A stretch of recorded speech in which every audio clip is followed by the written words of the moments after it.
Merhaba dostlar, Kripto Meta kanalına hepiniz hoş geldiniz. Serinin bu videosunda sizlere Binance'da futures işlemler, marjin işlemler nasıl yapılır bunları göstermek istiyorum. Bundan önceki videolarda sizlere Binance'a kayıt, KYC işlemleri, işte burada spot işlemler, onun dışında para yatırma çekme işlemleri bunları göstermiştim zaten. Daha Binance'a kaydolmayan varsa komisyon indirimli referans linkini videonun açıklamalar kısmına bırakıyorum. Sizler onunla tıklayarak Binance'a kaydolabilir ve burada işlemleri yapmaya başlayabilirsiniz. Videoya başlamadan önce kanala abone olup videoyu beğenirseniz gerçekten çok sevinirim. Bu sayede sizler kanalımdaki eğitim videolarına, ayrıca bedava kazançlar elde edebileceğimiz güncel airdrop videolarına ulaşabilirsiniz. Hemen videoya geçiyorum. Şimdi bizler Binance'da marjin işlemlere, futures işlemlere girmek istiyoruz. Bunu nasıl yapacağız? Bunları hemen sizlere göstereceğim ama baştan uyarmam gerekiyor hepinizi. Bu futures işlemler, marjin işlemler gerçekten riskli işlemler. Spot işlemle siz bir işleme girerseniz düşüş veya yükselişlerde ne kadar düşer ne kadar yükselirse ona göre kazanır veya işte belli bir miktarda kaybedersiniz, ama futures işlemlerde, marjin işlemlerde elinizdeki paranın tamamını kaybetme ihtimaliniz çok yüksek. O yüzden gerçekten bu piyasayı öğrenmeden önce bu işlemlere girmeyin. Çünkü marjin piyasasında sizler elinizdeki paranın tamamını kaybedebilirsiniz. O yüzden dikkatli olun ve gerçekten öğrendiğiniz zaman bu işlemlere girin. Ben size sadece şu anda nasıl yapıldığını göstermek amacıyla bu videoyu çekiyorum. Bundan sonraki geri kalan her şey size kalmış. Öncelikle sizler Binance'a giriş yaptınız. Burada marjin işlemlere, futures işlemlere girmek için dili İngilizceye çevirmeniz gerekiyor. Türkçedeyken sizler bu işlemlere giremiyorsunuz, bu işlemleri göremiyorsunuz. O yüzden şu sağ üst köşede Türkçe yazan kısım tıklayarak buradan İngilizceye çeviriyorsunuz. İngilizceye çevirdikten sonra şurada öncelikle marjin işlemleri göstereceğim. Sonrasında futures işlemleri göstereceğim. Şu trade kısmına geldiniz. Burada marjin işlemler var. Bu marjin işlemlere girdiğinizde buradaki zaten normal trade ekranıyla birebir aynı. Buradan sizler marjinde işlem yapabileceğiniz kriptoyu seçiyorsunuz. Sonrasında buradan iki türü var marjin işlemlerin. Bir cross, 2 izole mod. Cross ne, izole ne? Öncelikle izoleden bahsetmek istiyorum. Sizler biraz sonra göstereceğim kısımdan öncelikle spot cüzdanından marjin cüzdanına biraz, yani ne kadar işlem yapacaksanız o kadar kripto veya para göndermeniz gerekiyor. Buraya parayı gönderdikten sonra izole veya cross olup olmayacağına siz kendiniz karar vereceksiniz. İzole ne demek? Buraya gönderdiğiniz paradan sadece işleme soktuğunuz kadarıyla sizler işlem yaparsınız. Geriye kalana hiçbir şey olmaz. Hiçbir değişiklik olmaz. O düşmez veya yükselmez, ama cross mod bunun tam tersi. Siz işleme girersiniz. İşleme girdikten sonra geriye kalan para, mesela şöyle göstererek anlatayım ben sizlere. Burada gördüğünüz fiyattan ben mesela 1000 dolarlık bir işlem açacağım. Elimde de benim 2000 dolar var diyelim. 1000 dolarlık işlem açtığımda, buradan alım işlemini gerçekleştirdiğimde bu 1000 doların kendisi gider. Geriye kalan 1000 dolarsa, hani 2000 dolarım vardı, 1000 dolarını işleme soktum, geriye 1000 dolarım kaldı. Bu geriye kalan 1000 dolar herhangi bir işleme girmez, herhangi bir şey olmaz. Sizler buradan alım işlemini gerçekleştirirsiniz. Gördüğünüz gibi 10x diyor, yani aldığınızın 10 katı şeklinde işleme girmiş sayılırsınız. Yani 1000 dolar attıysanız 10.000 dolar olarak siz işleme girersiniz. Kazancınız da aynı şekilde 10.000 dolar üzerinden olur. Kaybınız da 10.000 dolar üzerinden olur. Sizler 10 kat girdiğiniz için 10.000 dolardan %10 bir düşüş yaşarsanız siz elinizdeki 1000 doları kaybedersiniz ve bu 1000 dolar tekrar geriye gelmez. Bunu söyleyeyim. O yüzden hani başta da söylemiştim ya, bu piyasayı gerçekten anlamadan, bilmeden bu işlemlere girmemenizi gerçekten tavsiye ediyorum. Kumar masası gibi aslında, yani yükselip düşmesine göre sizler bir anda kaybedip bir anda kazanabilirsiniz. O yüzden çok dikkatli olmanız gerekiyor. Burada ne yapmıştık? 2000 dolarla girdik. 1000 dolarını işleme attık. 10.000 dolar gibi mesela %10 düştüğünde sizin elinizdeki 1000 dolar gider. Ama %10'da yükseldi veya %2 yükseldi. 10.000 doların siz %2'sini kazanmış olursunuz veya yüzde kaç yükseldiyse ona göre 10.000 doların mesela %10 yükseldi. Sizler 10.000 doların %10'u yani 1000 dolar daha kazanç elde edersiniz. Ama kaybetme olasılığı gerçekten daha yüksek. O da aklınızda bulunsun. O yüzden buna dikkatli girin. Yani burayı 10x'lik bir işlemi asla tavsiye etmem kimseye. Söylediğim gibi 2000 dolardan 1000 dolarını kaybedebilirsiniz. Diğer 1000 dolara hiçbir şey olmaz. Ama cross bundan biraz daha farklı. Cross işlemlerde siz 1000 dolarını işleme soktunuz yine. Elinizdeki 2000 dolardan 1000 dolarını işleme soktunuz. Geriye kaldı 1000 dolar. Ama cross işlemlerde sizin 1000 dolarınız mesela sıfırlanmaya mı yaklaştı? 3x girdiniz, işte %33 düştü ve sıfırlanmaya yaklaştığında sizin geriye kalan 1000 dolarınız vardı yani. O geriye kalan 1000 dolardan bu defa çekmeye başlar. Sizin zararlarınızı oradan çeker.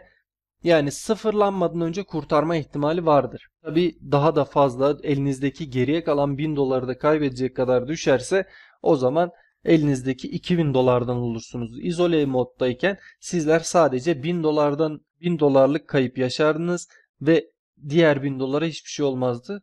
Cross modda ise sizler zararı hani sıfırlanmaya yaklaştığında elinizdeki şu 1000 dolar sıfırlanmaya her yaklaştığında diğer 1000 dolardan bu defa çekmeye başlar.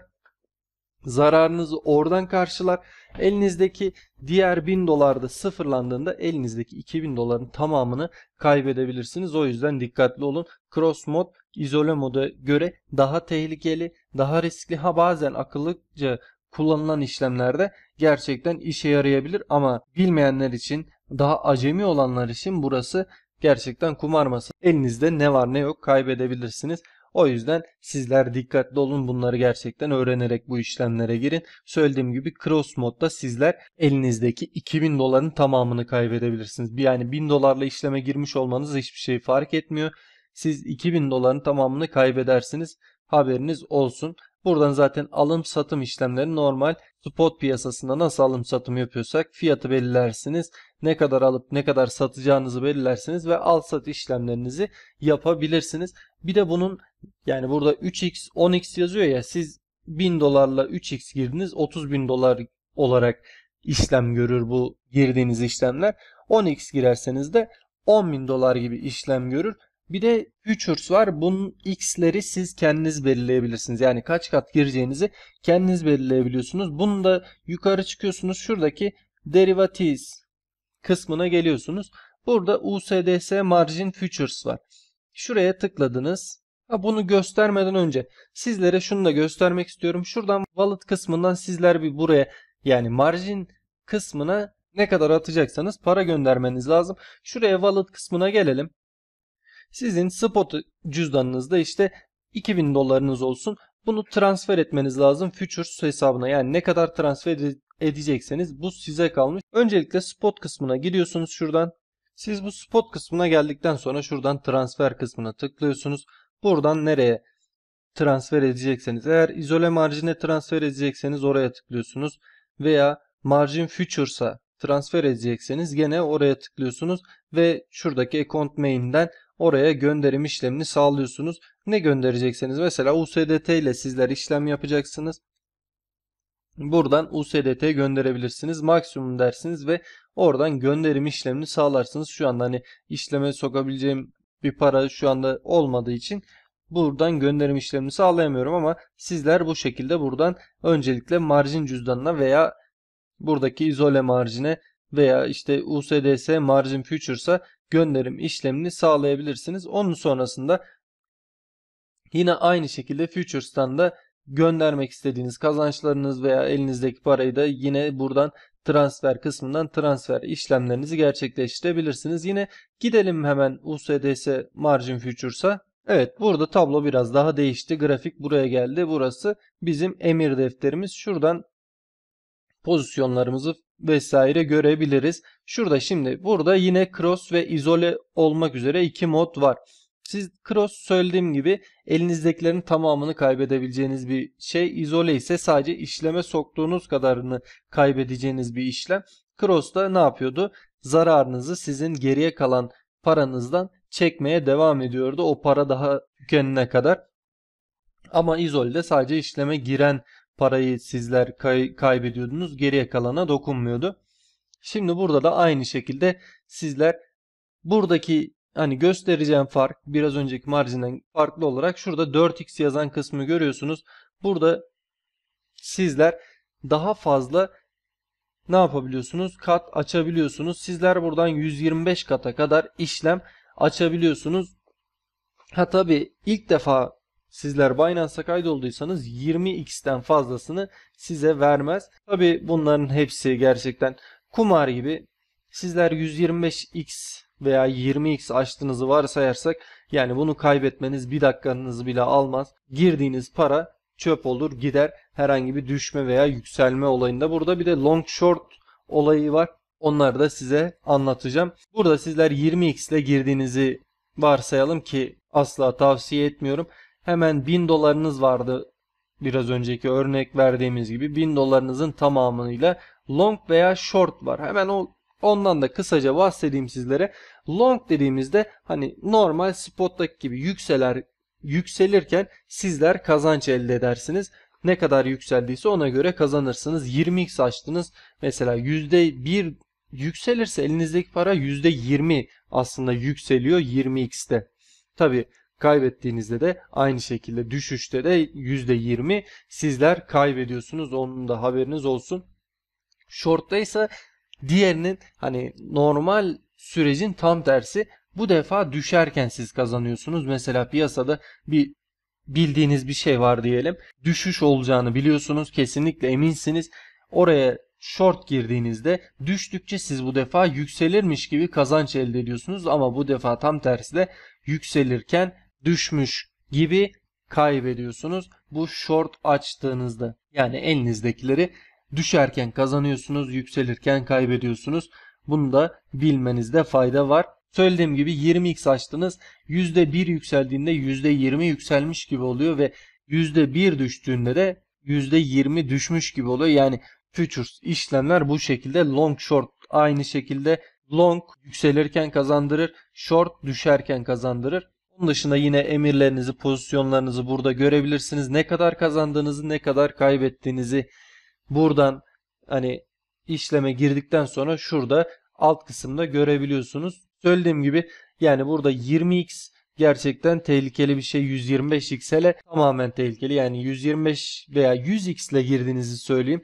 100x ile girdiğiniz %1 düştüğü an siz elinizdeki bütün parayı kaybedersiniz. Haberiniz olsun. %1 düşmesi de yani o kadar zor bir şey değil. Anında bir dakika içinde bile olabilecek bir şey. O yüzden burada yani 3x'ten fazlası gerçekten çok tehlikeli diyebilirim. Maksimum 5x. Maksimum 5x. 5x ile girerseniz %25 düştüğünde veya %25 yükseldiğinde artık long short neye girdiğinize göre değişir. Ona göre sizler dikkatli bir şekilde hesabınızı kitabınızı iyi yapın. Ona göre girin. Zaten geriye kalan giriş işlemleri yani satın alma satma işlemleri aynı şekilde normal borsalardaki gibi. Sizler ne yapabilirsiniz? Bir pozisyona girmişsinizdir. 50 dolar, 1000 dolarla girdiniz. 50 dolar bir karınız var diyelim. Şurada close positions hani şunun altında close positions kısmı olur. Siz oradan pozisyonunuzu kapatır, karınızı alır, çıkarsınız veya stop koyarsınız ya da sizler belli bir zarara geldiniz, daha fazla kaybetmek istemiyorsunuz. Oradan yine pozisyonunuzu kapatabilir ve işlemden çıkabilirsiniz. Gerçekten hani spot'taki gibi değil buradaki işlemler. Spot'ta düşse bile yükseldiğinde tekrar eski haline gelme ihtimali varken burada belli bir miktarda düştüğünde siz elinizdekilerin tamamını sıfırlarsınız ve bunun sonrasında da tekrar onu geriye çeviremezsiniz. Haberiniz olsun. Yine bunda da limit market, stop limit kısımları da var. Oraları da zaten diğer al-sat videolarını izleyenler biliyordur. Söylediğim gibi Cross'ta buraya gönderdiklerinizin hepsi gider. İzole'de ise sadece işleme girdiğiniz kadarını kaybedersiniz. Haberiniz olsun, bilginiz olsun. Benim anlatacaklarım bu kadar. Dinlediğiniz için, izlediğiniz için çok teşekkür ediyorum. Hepinize bol kazançlar. Her şey gönlünüzce olsun. Videoyu beğenip kanala da abone olmayı unutmayın lütfen. Bir dahaki videolarda görüşmek üzere.